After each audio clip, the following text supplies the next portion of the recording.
கெட்டப்ப மாற்றணும். கேட்சியெல்லாம் மாற்ற வைப்பேன். செய்யா செய்யுங்க. அப்போ கேட்சியில மாற்ற வைக்கிறேன்ப்பா. மாற்றி வித்தியாசமா இதில் பிளிச்சிங் போடலாம் போடுவா. இது என்னது? அது என்னது? அது என்னது? கலர் கலர் கலர் கலர் பேர் என்ன பேரு? ஆமாம் போட்டு இந்த கெட்டப்பு அதான் அதுக்கு தான்ப்பா முடிய வளர்த்தேன். இந்த பொள்ளாச்சி ஃபங்க்ஷனில் முடி வெட்டி விட்டாங்க. இல்லைன்னா நான் முடிய வளர்த்து ஷேட்டிங் போட்டு சூப்பராக போடலான்னு பார்த்தேன். அது நீனும் போட்டிருக்கண்ணே. உனக்கு என்ன கிட்ட போடலாம்?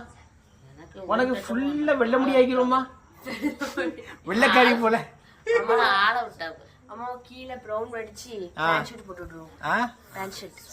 இப்படி மகா இருந்தா நாங்க எப்படி இருப்போம்? என் மகன் இருக்காளே, அப்பா கந்து கட்டு போடல. ராசாத்தி ராசாத்தி மக இவ சொல்லதான் கேட்க போறேன். என்னம்மா வளர்த்து சூப்பரா ஆக்கிடணும். கெட்ட பார்த்து கலர் போடணும். அதான் இந்த முடி வெட்ட முடியேன், வேற மாதிரி ஆக்க போறேன். கெட்டப்பெல்லாம் மாற்றி ஹேர் ஸ்டைலாம் மாற்ற போகிறேன். நம்ம ஒரு மன்மத குஞ்சிப்பா. என்னமோ சொல்லிட்டு போங்க என்ன.